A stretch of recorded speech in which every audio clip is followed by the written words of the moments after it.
काव्योत्कर्षदृष्ट्या तस्य काव्येषु मानवमनसः सूक्ष्मानुभूति नामीन्द्रधनुः कस्यापि सहृदयस्य चित्तमावजरयितुं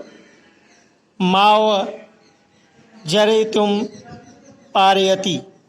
काव्य की उत्कृष्टता तथा काव्य मानव के मन को बहुत हल्के रूप में हर मनुष्य के मन को, हर मनुष्य के हृदय को समाहित कर ले, ऐसे काव्य की रचना महाकवि कालिदास जी के द्वारा की गई है।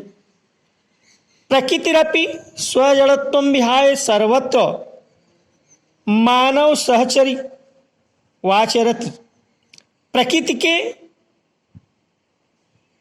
प्रकृति की सुंदरता का वर्णन हर जगह, सर्वत्र, हर जगह मानव के विचरण करने के लिए और मानव को देखने के लिए कवि के द्वारा किया गया है। रघुवंशे दिग्विजयार्थम प्रतस्थिते रघोषभाजनम वन वृक्षाः प्रसून वृष्टि व्यय संपादयन्ति। रघुवंश महाकाव्य, रघुवंश में चारों दिशाओं पर महाराजा रघु के फैले हुए राज्य का उनकी सभा में वन और वृक्षों की को इस तरह से संपादित किया गया कि लोग, मनुष्यों के हृदय में एक खुशी व्याप्त होती है। मेघे विरहोत्कोश कष्टितस्य यक्षस्य प्रेम विहलतयाः अद्वितीय सृष्टि परिलक्ष्यते। मेघदूत में विरह की गाथा को, यक्ष और यक्षिणी के प्रेम विफलता को की अदृश्य अद्वितीय इस सृष्टि पर दिखाया गया है। तत्र वहान्त्यः प्रकृत्यो मर्म स्पृक्य वर्णम नमस्ति। वहाँ पर बहुत से ऐसे प्रकृति के द्वारा ऐसे ऐसे वर्णन किए गए हैं जिसका हम वर्णन नहीं कर सकते। कवि दृष्टिया मेघे धूम ज्योतिष लीलम मरुताहम सन्निपातो न भूत्वा एकः संवेदनशीलः मानव पमः प्राणी अस्ति। कवि के दृष्टि में मेघदूत में मनुष्य इस पृथ्वी पर ऐसा प्राणी है जो एक संवेदनशील माना जाता है, जो प्रेमशील माना जाता है। सह रामगिरे आरभ्य लंकाय यावति यस्य कस्यापि सन्निधम लभते तस्मै हर्षोल्लासो वितरति।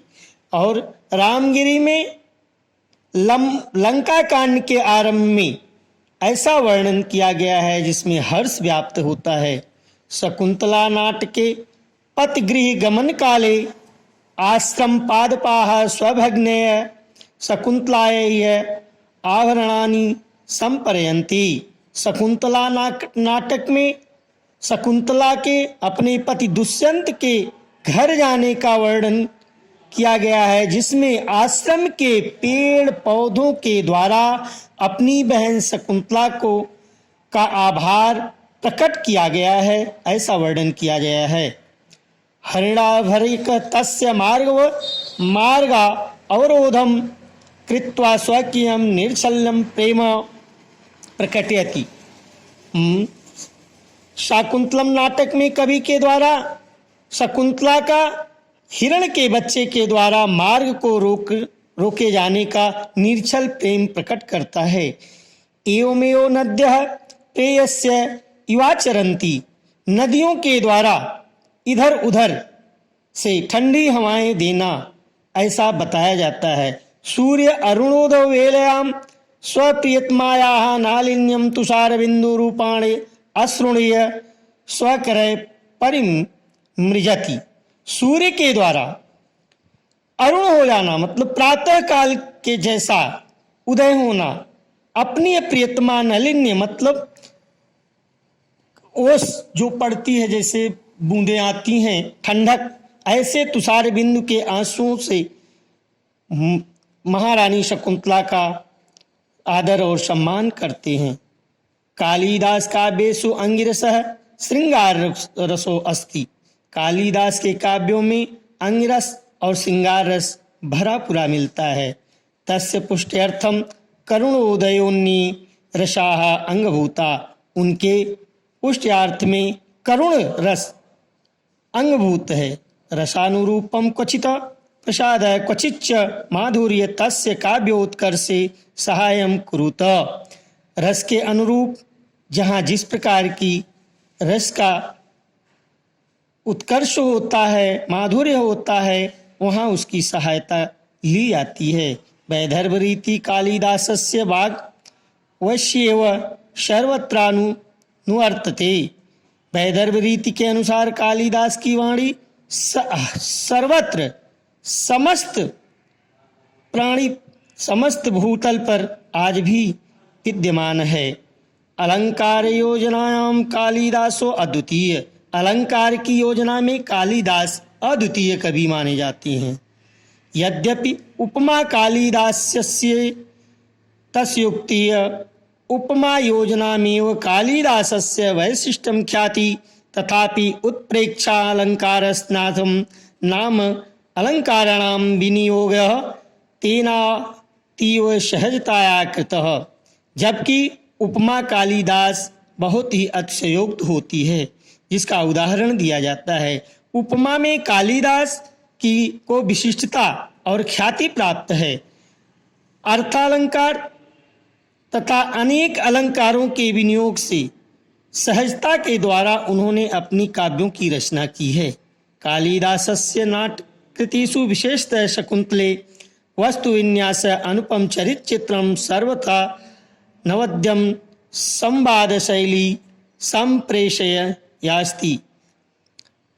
कालिदास के नाटकों में विशेषतः शकुंतला नाटक में वास्तव में अनुपम चरित्र चित्रण, नए प्रकार का चरित्र और संवाद शैली प्रस्तुत किया गया है। सममेव भारतीय संस्कृत्य मतानां धर्म अर्थ काम मोक्ष मूलानां मानव मूल्यानां प्रकाशनम कालिदासस्य वैशिष्ट्यम अस्ति। भारतीय संस्कृतकारों के मत के अनुसार, भारतीय संस्कृत कवियों के विचार के अनुसार धर्म अर्थ काम मोक्ष यह मानव का मूल्य, ऐसा प्रकाश कालिदास की विशिष्टता को प्रकाशित करता है। आश्रमवासिनीं शकुंतला निवर्ण्य मनसि काम प्रहोहन्य दुष्यन्तः तावक्षन्ति न लप्ते यावत्तां क्षत्रिय परिग्रह क्षमां विश्वामित्रस्य दुहिते यमिति नैवाति।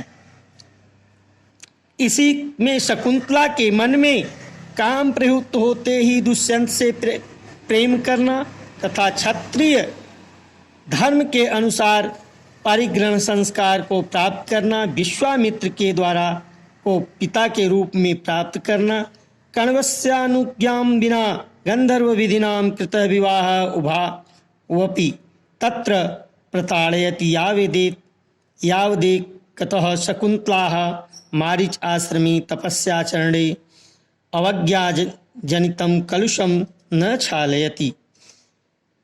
कण्व के आज्ञा के बिना गंधर्व विधि के द्वारा विवाह कर लेना शकुंतला के लिए प्रताड़ना थी, जिसके कारण शकुंतला मारीच के आश्रम में तपस्या करने के लिए अजानकारी में वहां पहुंचती है। अपरतः दुष्यंत अंगुली लाभेन लब्ध स्मृति सन वृषम पीडयामानः प्रयाश्चित्ताग्नौ आत्मशुद्धि न कुर्ते। अंततो गत्वा शकुंतला को जब शकुंतला की को दिया गया दुष्यंत की अंगूठी उनको प्राप्त होती है तो उन्हें बहुत कष्ट होता है, पीड़ा होता है तथा अपनी आत्मा शुद्धि के लिए वह पश्चाताप करते हैं। तदंतरमेव तयोः दाम्पत्य प्रेम निष्कलुषम भवति पुत्रपलब्धौ च परिणमति। उसके बाद वे अपनी दाम्पत्य जीवन में बिना कष्ट के दाम्पत्य जीवन को प्राप्त करते हैं और पुत्र की प्राप्ति करते